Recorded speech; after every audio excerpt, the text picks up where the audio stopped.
오늘의 10분 말씀.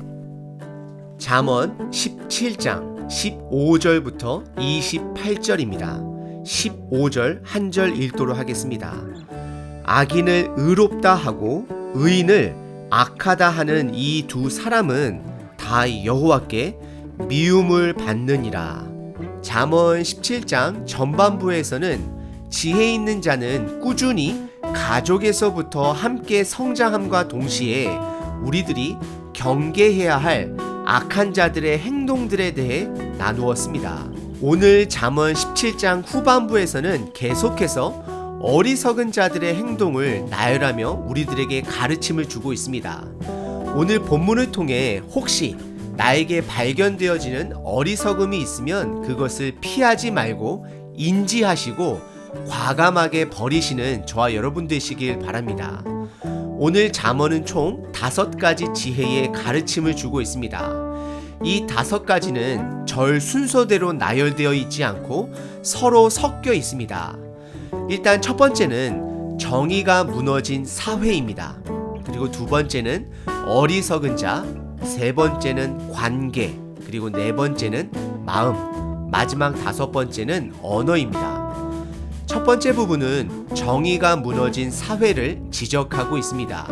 15절, 23절, 26절입니다. 15절에서는 악인을 의롭다 하고 의로운 자를 악하다라고 재판하는 정의가 없는 사회를 지적하고 있습니다.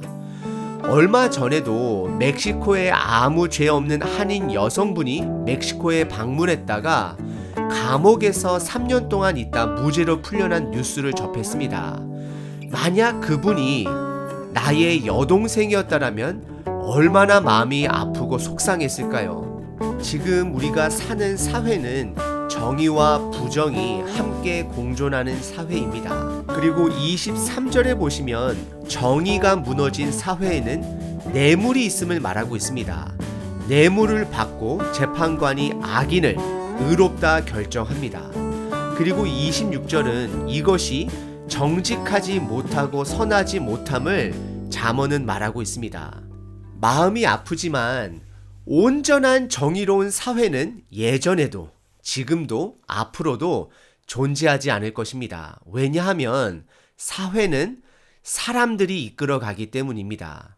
로마서 3장에서도 온전한 사람은 없고 다 모두가 죄인이다라고 말을 합니다. 사람은 언제든지 변질될 수 있는 존재입니다. 하지만 우리에게 소망이 있는 것은 변하지 않는 진리를 가지신 하나님이 지금 살아 계시고 이 모든 것을 지켜보시고 있다라는 것입니다. 그분의 때에 하나님께서 바로 잡을 것입니다. 그래서 하나님의 말씀을 믿는 우리들은 우리들의 영역 안에서 최선을 다해 정의를 실천해야 하고 동시에 혹시 내가 바꾸지 못하는 부분이 있을지라도 그 부분은 하나님의 주권을 신뢰해야 하는 것입니다. 두 번째 부분은 어리석은 자에 대한 설명입니다. 총 5절에서 이것을 다루게 되는데요. 먼저 16절에 보시면 지혜를 돈으로 사려고 한다 말을 합니다. 지혜는 돈으로 살 수 있는 것이 아닙니다. 부모가 자식들을 먹여 살리기 위해 밖에 나가서 돈을 벌지만 혹시 자식들과 시간을 보내지 않으면 그 시기는, 그 자녀들이 어린 시기는 다시는 돌아오지 않습니다. 돈으로 모든 것을 해결할 수 없음을 우리는 인지해야 합니다. 지혜 있는 자는 성경 말씀에서 가르치는 삶의 우선순위들을 사는 자들입니다. 우리는 기억해야 합니다. 돈이 모든 것을 해결하지 못합니다. 그리고 18절에 빚 보증서는 어리석음을 말하고 있습니다. 잠언은 빚 보증에 관련돼서는 일관된 경고를 하고 있습니다. 빚 보증을 서는 것은 어리석은 일입니다. 사랑 또는 우정이라는 이름으로 내 가족도 책임지지 못할 보증을 서는 것은 어리석음이다 라고 다시 한번 강조합니다.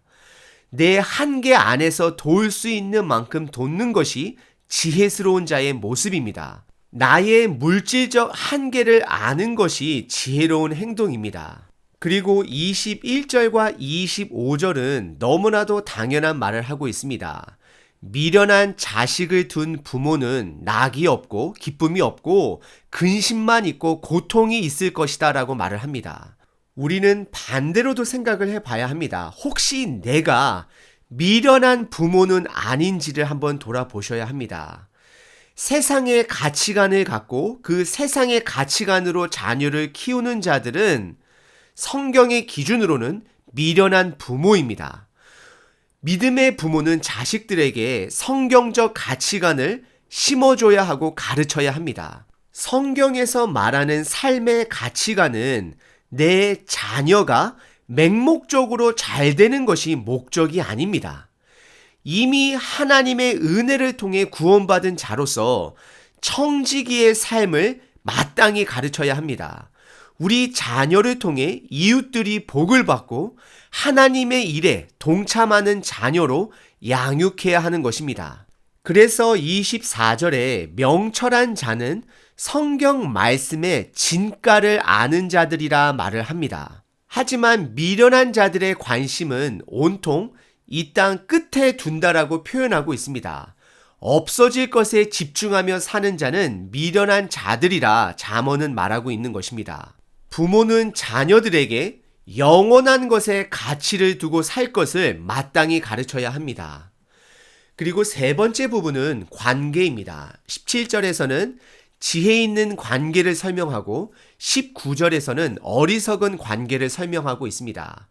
17절에 친구는 사랑이 끊이지 않고 형제는 위급할 때를 위해 있는다라고 말을 합니다. 우리는 태어나면서부터 가족과의 관계로 시작해서 친구들과의 관계로 우리의 삶의 연결의 끈을 확장해 나아갑니다. 그리고 어떤 사람들은 이해타산적으로 친구를 사귀기도 하고 가족들을 이용하는 사람들도 종종 있습니다. 하지만 잠언 17장은 마음으로 서로 사랑하는 친구 관계를 말하고 있습니다.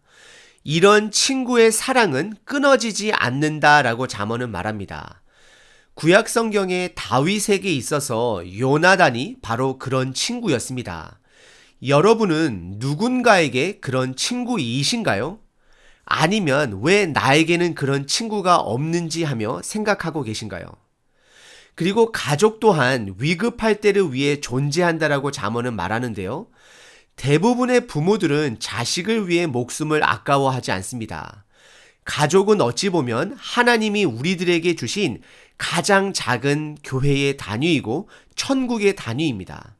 서로의 목숨을 나눠줄 정도로 사랑하는 공동체라는 것입니다.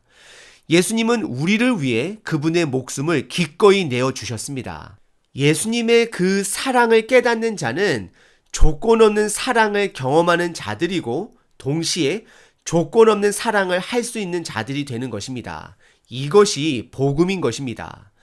그리고 19절에서는 배우지 말아야 할 관계를 보여주고 있습니다. 친구와 가족들과 다투기를 좋아하는 자는 죄를 좋아하는 자다라고 잠언은 말하고 있습니다. 그리고 그런 자들은 남들이 자기 마음에 들어올 수 없게 마음의 문을 높게 한다라고 잠언은 말하고 있습니다. 여러분들의 마음의 문은 계속해서 높이고 계신가요? 아니면 낮추고 계신가요? 모든 사람들에게 그 문을 활짝 열 수는 없을지라도 조금씩 가족들에게 그리고 주변 친구들에게 나의 마음의 문을 여시는 저와 여러분 되시길 바랍니다. 잠언은 마음의 문을 여는 사람이 지혜롭다라고 말하고 있습니다. 그리고 네 번째 가르침은 마음에 대한 가르침입니다. 20절에 마음이 굽은 자는 혀도 굽어 복을 얻지 못하고 오히려 재앙에 빠진다라고 말을 합니다. 잠언은 말과 마음이 연결되어 있음을 가르치고 있습니다. 그래서 22절에 마음이 기쁘면 몸이 건강해지고 마음이 어두우면 몸의 건강을 해칠 수 있다라고 말하고 있습니다. 우리가 어떤 마음을 갖느냐에 따라 나의 말과 몸에 영향을 주고 있음을 잠언은 말하고 있습니다. 우리는 마음에 하나님의 마음을 품어야 합니다. 그러기 위해서는 그분의 말, 즉 성경 말씀을 날마다 묵상함으로 그분의 생각을 내 마음에 담아야 합니다. 그리고 그분의 생각을 내 마음속에 담아낼 때에 나뿐만 아니라 나 주변에 있는 사람들까지 건강해짐을 확인하실 수 있으실 것입니다.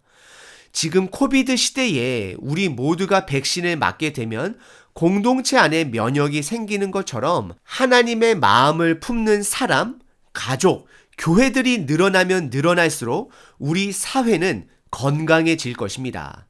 그리고 마지막 5번째는 언어입니다. 27절과 28절입니다.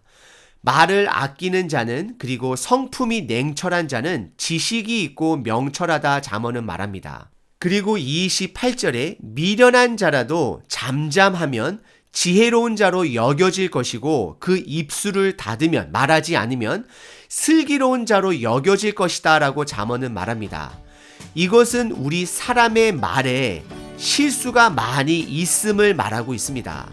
아마 저와 여러분들도 최근 다른 분들과 대화 속에서 말실수한 부분을 한두 개 정도는 기억하실 것입니다. 중요한 것은 그 실수한 것에 머물러 있어서는 안 된다라는 것입니다.